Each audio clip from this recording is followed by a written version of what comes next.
Bismillahirrahmanirrahim. Assalamualaikum. Semoga kita baik-baik saja dan semoga kita masuk surga. Amin. Zaman klasik. Zaman klasik adalah kurun waktu abad ke-8 Pramasehi sampai abad ke-5 Tarikh Masehi dalam sejarah peradaban kawasan Laut Tengah, teristimewa peradaban Yunani kuno dan peradaban Romawi kuno, dua serangkai yang lazim disebut dunia Yunani Romawi.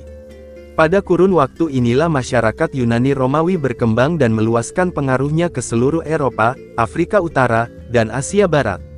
Zaman klasik sudah jamak dianggap bermula pada masa penulisan naskah tertua yang memuat syair-syair gubahan Homeros dalam bahasa Yunani langgam Wiracarita abad ke-8 sampai abad ke-7 sebelum Masehu, masih berlangsung sewaktu agama Kristen naik marak dan wilayah barat Kekaisaran Romawi jatuh terpuruk abad ke-5 Masehi lantas berakhir manakala kebudayaan Yunani Romawi meluntur pada penghujung akhir abad kuno tahun 300 hingga 600 Masehu. Rentang sejarah dan bentang wilayah yang sedemikian luas merangkum banyak sekali peradaban dan kurun waktu yang istimewa tiada bandingnya. Istilah zaman klasik juga mengacu kepada visi muluk orang-orang zaman kemudian tentang apa yang disebut Edgar Allan Poe sebagai kegemilangan nan dahulu Gerika, dan kemegahan nan dahulu Roma. Istilah lain untuk zaman klasik adalah era klasik, abad klasik, dan abad kuno klasik. Kebudayaan bangsa Yunani kuno serta beberapa unsur kebudayaan masyarakat timur dekat kuno mendasari tolok-tolok ukur kesempurnaan di bidang seni rupa, filsafat, tata kemasyarakatan, dan pendidikan dunia Yunani Romawi sampai dengan zaman Kekaisaran Romawi.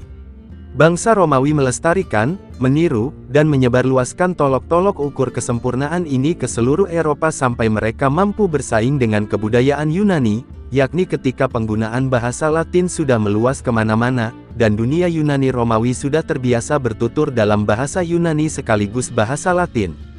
Asas kebudayaan Yunani Romawi ini sangat besar pengaruhnya terhadap bahasa, politik, hukum, sistem pendidikan, filsafat, ilmu pengetahuan, hal ihwal berperang, seni puisi, historiografi, etika, retorika, seni rupa, dan arsitektur zaman modern. Semenjak abad ke-14, suatu gerakan kebangunan kembali berangsur tumbuh di atas sisa-sisa warisan peninggalan zaman klasik, yakni gerakan yang kelak disebut Renaissance di Eropa. Gerakan ini kembali mencuat ketika gerakan-gerakan neoklasik marak bermunculan pada abad ke-18 dan ke-19.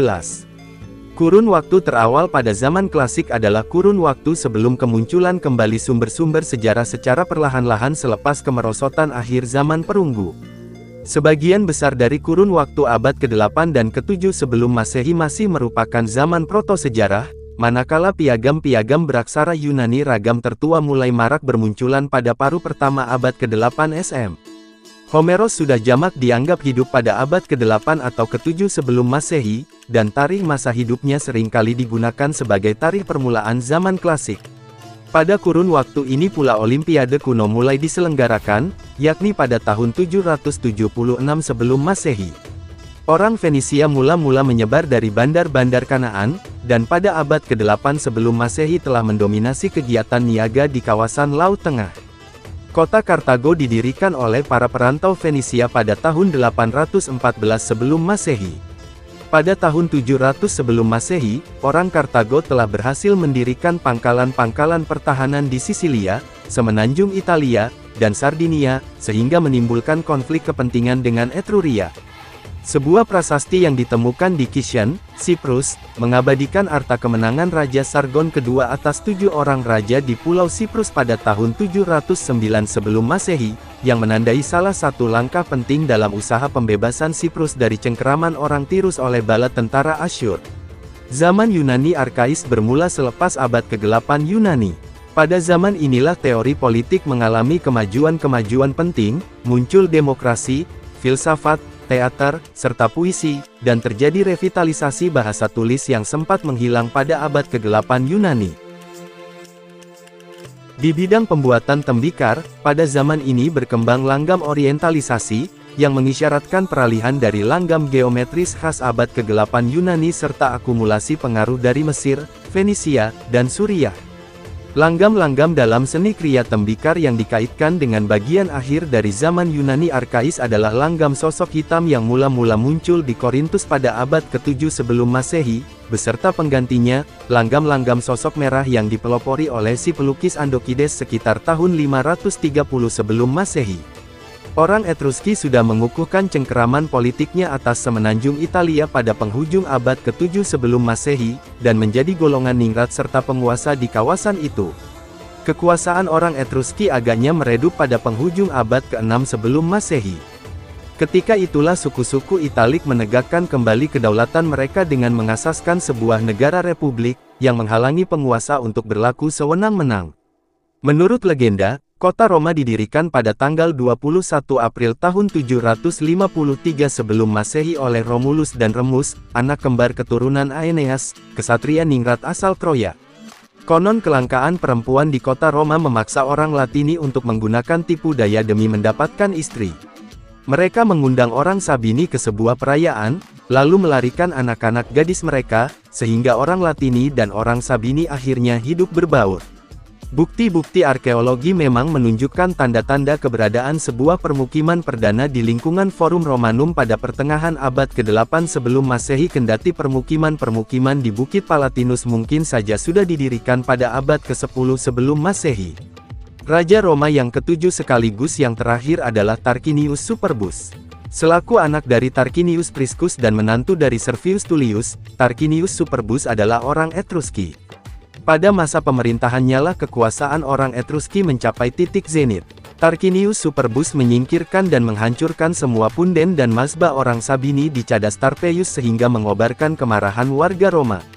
Rakyat akhirnya bangkit menentang kekuasaan Tarquinius Superbus ketika ia menutup mata terhadap perbuatan bejat putranya menggagahi Lucretia, seorang bangsawati Romawi. Sanak Lucretia, Lucius Iunius Brutus leluhur Marcus Brutus mengumpulkan para anggota senat dan berjuang mengusir Tarquinius Superbus sekaligus mengenyahkan monarki dari Roma pada tahun 510 sebelum Masehi. Selepas pengusiran Tarquinius Superbus, senat memutuskan untuk tidak lagi tunduk di bawah pemerintahan seorang raja, dan mengubah bentuk pemerintahan kota Roma dari kerajaan menjadi republik pada tahun 509 sebelum Masehi. Kata raja pun menjadi istilah yang keji dan dibenci bangsa Romawi sepanjang zaman republik, bahkan sampai ke zaman kekaisaran. Kurun waktu klasik pada zaman Yunani kuno berlangsung antara abad ke-5 dan ke-4 sebelum Masehi, khususnya sejak tumbangnya tirani di Athena pada tahun 510 sebelum Masehi sampai dengan mangkatnya Alexander Agung pada tahun 323 SM. Pada tahun 510 sebelum Masehi, bala tentara Sparta membantu warga Athena menumbangkan tiran Hippias putra Peisistratos. Cleomenes I Raja Sparta, mengisi kekosongan pemerintahan dengan membentuk pemerintahan oligarki Athena Pro-Sparta yang diketuai oleh Isagoras. Perang-perang Yunani-Persia 499 hingga 449 sebelum Masehi, yang berakhir dengan perjanjian damai Kalias, bukan hanya menjadi peluang bagi Yunani, Makedonia, Trakia, dan Ionia untuk lepas dari cengkeraman Persia, melainkan juga melambungkan Athena ke posisi dominan dalam Liga Delos, sehingga menimbulkan konflik dengan Sparta dan Liga Peloponnesos. Konflik ini akhirnya bermuara pada Perang Peloponnesos 431 hingga 404 sebelum Masehi yang berakhir dengan kemenangan di pihak Sparta. Memasuki abad ke-4 sebelum Masehi, Yunani berada di bawah hegemoni Sparta. Akan tetapi pada tahun 395 sebelum Masehi para penguasa Sparta menggulingkan Lisandros dari kedudukannya, dan Sparta pun kehilangan supremasi. Baharinya, Athena, Argos, Thebai dan Korintus. Thebai dan Korintus adalah mantan sekutu Sparta menentang dominasi Sparta dalam Perang Korintus, yang usai tanpa hasil pada tahun 387 sebelum Masehi. Kemudian hari, pada tahun 371 sebelum Masehi, Epaminondas dan Pelopidas, panglima-panglima bala tentara Thebai, berjaya dalam pertempuran Leuctra. Pertempuran ini menumbangkan supremasi Sparta sekaligus menjadi pangkal dari hegemoni Thebai. Thebai pun akhirnya digeser dari posisi puncak oleh Makedonia pada tahun 346 sebelum Masehi. Di bawah pimpinan Raja Filipos 2359 hingga 336 sebelum Masehi, Makedonia mencaplok tanah air orang Paeonia, orang Trakia, dan orang Iliria. Alexander Agung 356 hingga 323 sebelum Masehi, putra Raja Filipos II, sempat pula memperluas wilayah kedaulatan Makedonia melampaui batas-batas negeri Yunani sampai ke Persia dan Mesir, bahkan sampai ke India. Kurun waktu klasik sudah lumrah dianggap berakhir ketika Alexander Agung mangkat pada tahun 323 sebelum Masehi. Pada waktu ini pula wilayah luas yang susah payah ia rampas dari bangsa-bangsa asing akhirnya dipecah belah oleh para Diadokoi. Kurun waktu klasik pada zaman Yunani kuno mulai beralih ke kurun waktu Helenistik ketika Makedonia berjaya dan Alexander Agung melancarkan aksi-aksi penaklukannya. Bahasa Yunani tersebar keluar dari batas-batas negeri Yunani dan menjadi lingua franca di negeri-negeri asing, sementara kebudayaan Yunani berinteraksi dengan kebudayaan-kebudayaan yang berkembang di Persia, Kerajaan Israel, Kerajaan Yehuda, Asia Tengah, dan Mesir. Pada kurun waktu ini pula bangsa Yunani, khususnya para pengikut Aristoteles penganut paham Aristotelianisme, mencapai kemajuan-kemajuan penting di bidang ilmu pengetahuan, yakni di bidang ilmu bumi, ilmu falak, matematika, dan lain-lain. Zaman Helenistik berakhir ketika Republik Romawi bangkit menjadi negara adidaya di kawasan Laut Tengah pada abad kedua sebelum Masehi, dan menaklukkan Yunani pada tahun 146 sebelum Masehi. Kurun waktu Republik pada zaman Romawi kuno bermula sejak pemerintah monarki digulingkan sekitar tahun 509 sebelum Masehi dan berlangsung selama lebih dari 450 tahun sampai pemerintah Republik digulingkan melalui serangkaian perang saudara. Manakala kurun waktu Republik beralih ke kurun waktu kekaisaran, bentuk pemerintahan pun berubah menjadi Principatus keketuaan dan kemudian Dominatus ketuanan. Selama setengah milenium kurun waktu Republik, status Roma meningkat dari negara jago kandang di daerah Latium menjadi negara adidaya jago tandang di dalam maupun di luar semenanjung Italia. Proses penyatuan wilayah semenanjung Italia di bawah hegemoni Romawi berlangsung sedikit demi sedikit sebagai hasil dari serangkaian konflik yang terjadi pada abad keempat dan abad ketiga sebelum Masehi, yakni perang beruntun melawan orang Samniti, perang melawan orang-orang Latini, dan perang melawan Piros. Kemenangan Romawi dalam perang beruntun melawan orang Kartago dan perang beruntun melawan orang Makedonia, yang melambungkan Roma menjadi negara adidaya di luar kandang pada abad kedua sebelum Masehi, diikuti oleh pencaplokan negeri Yunani dan Asia Kecil. Malangnya, peningkatan kekuasaan yang sedemikian besar terjadi berbarengan dengan peningkatan kerawanan ekonomi dan ketidakpuasan masyarakat, yang berbuntut pada upaya Makar Catilina, Perang Sekutu, pembentukan Triumviratus yang pertama, dan transformasi menjadi Kekaisaran Romawi pada separuh akhir abad pertama sebelum Masehi. Penentuan tarikh pasti berakhirnya kurun waktu Republik masih menjadi pokok perdebatan di kalangan sejarawan zaman modern. Masyarakat Romawi ketika itu belum sadar kalau negara Republik Romawi sudah tamat riwayatnya. Kaisar-kaisar Romawi terdahulu yang berasal dari wangsa Iulia Claudia masih berusaha mempertahankan keberadaan res publica pemerintahan demi kemaslahatan rakyat kendati di bawah perlindungan kewenangan. Luar biasa mereka, and would eventually kembali ke bentuk republik to its full republican form. Negara bangsa Romawi tunak menyebut diri negara res publica selama masih menggunakan bahasa Latin sebagai bahasa resmi negara. Negara bangsa Romawi mulai bersifat kekaisaran secara de facto semenjak tahun 130 sebelum Masehi dengan pencaplokan wilayah Gallia Cisalpina, Iliria, Yunani, dan Hispania.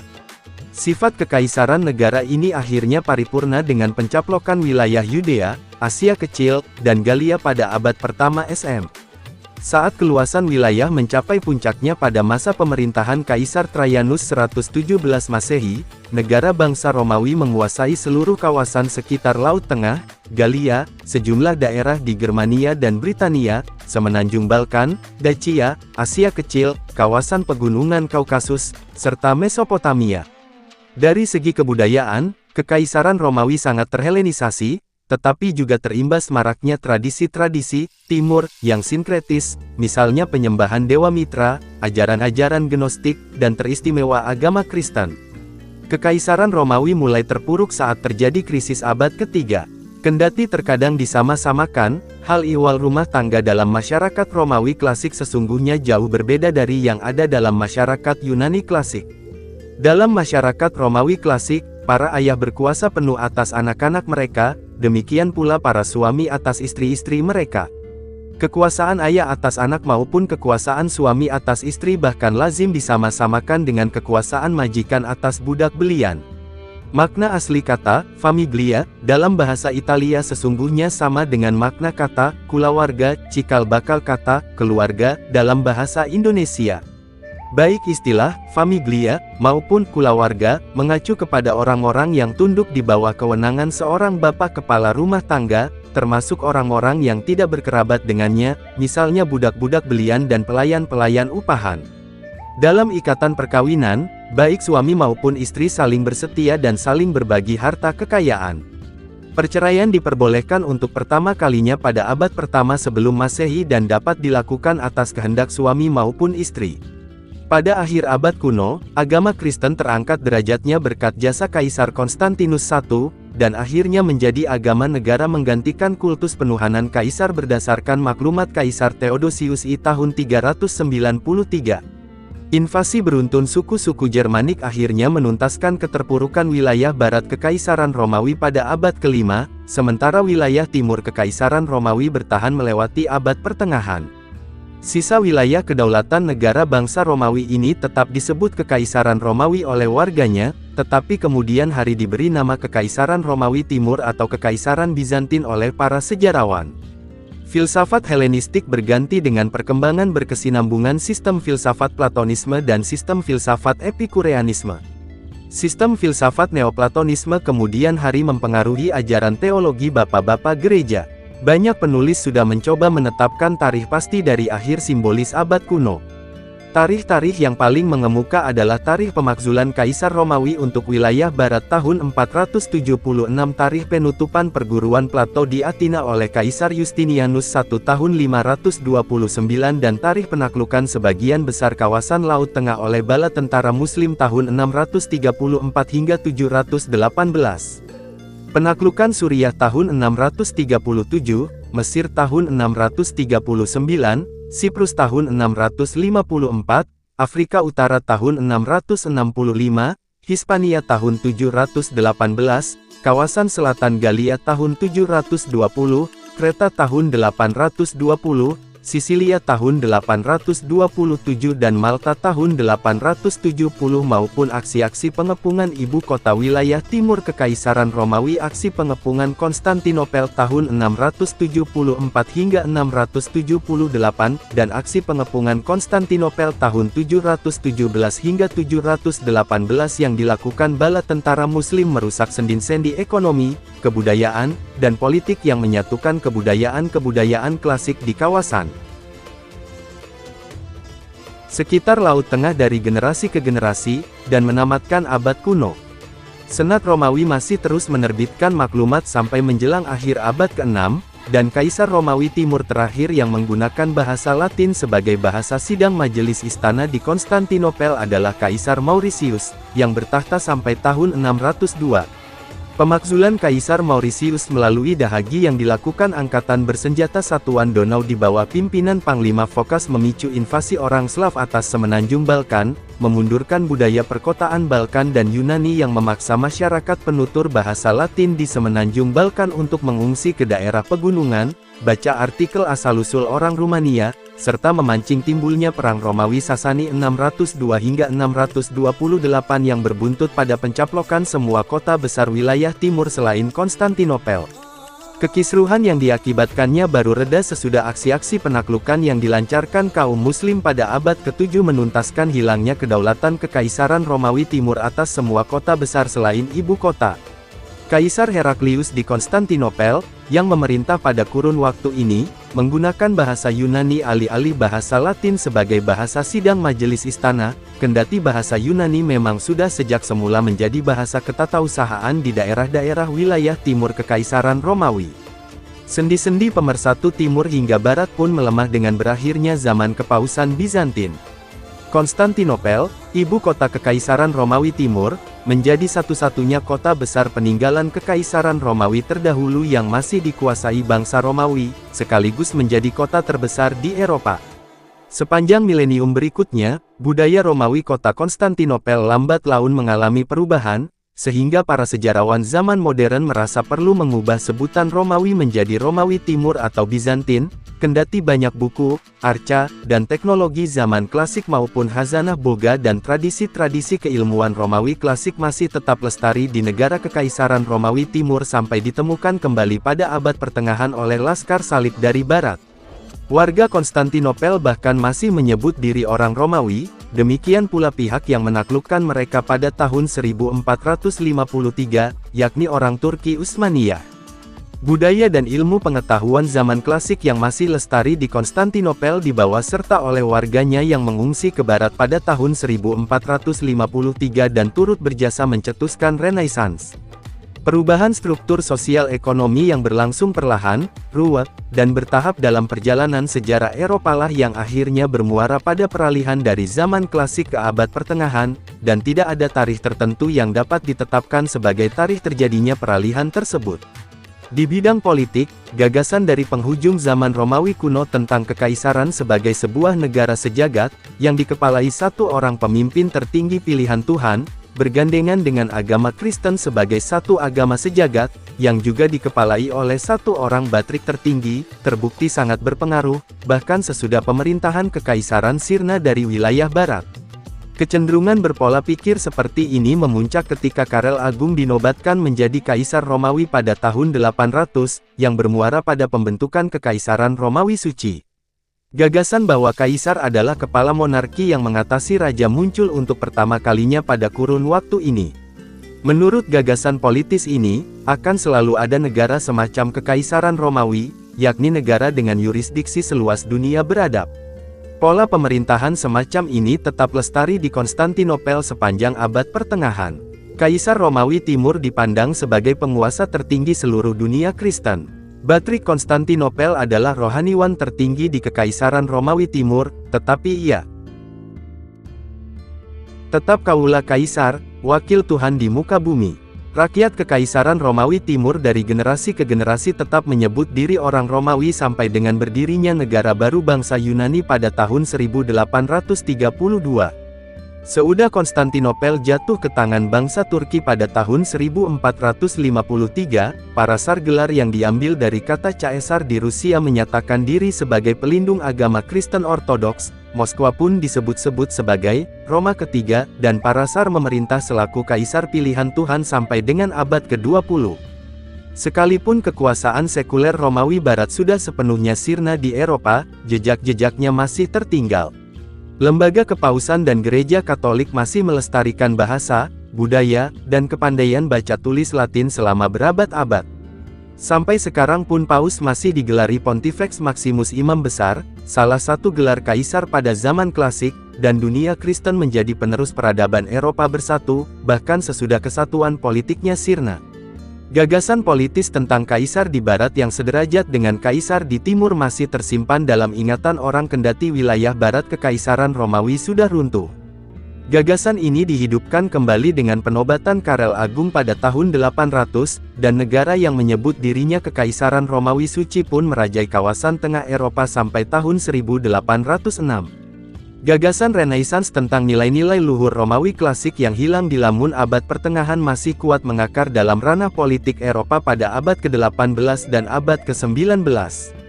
Para pengasas negara Amerika Serikat maupun tokoh-tokoh revolusi Amerika Latin sangat mengagumi tatanan Republik ciptaan bangsa Romawi.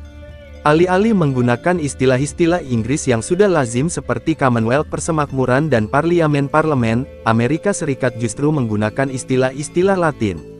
Sistem pemerintahannya diberi nama Republik dari frasa res publica, lembaga legislatifnya diberi nama Senat dari kata senatus dan lembaga eksekutifnya diberi nama Presiden dari kata praesidens. Semangat yang sama juga melanda Prancis pada zaman revolusi dan zaman Napoleon, manakala tatanan republik dan nilai-nilai kewiraan Romawi dijunjung tinggi oleh negara, tercermin pada arsitektur Pantheon dan Arc de Triomphe maupun lukisan-lukisan Jacques Louis David. Pada zaman revolusi, Prancis mengulangi proses peralihan dari tatanan kerajaan ke tatanan kediktatoran, lantas berlanjut ke tatanan kekaisaran lengkap dengan pemakaian lambang Raja Wali Kekaisaran sebagaimana yang pernah terjadi di Roma berabad-abad silam. Sumber https://it.m.wikipedia.org/w-index.php. Titel sama dengan zaman garis bawah klasik dan defaultly sama dengan true.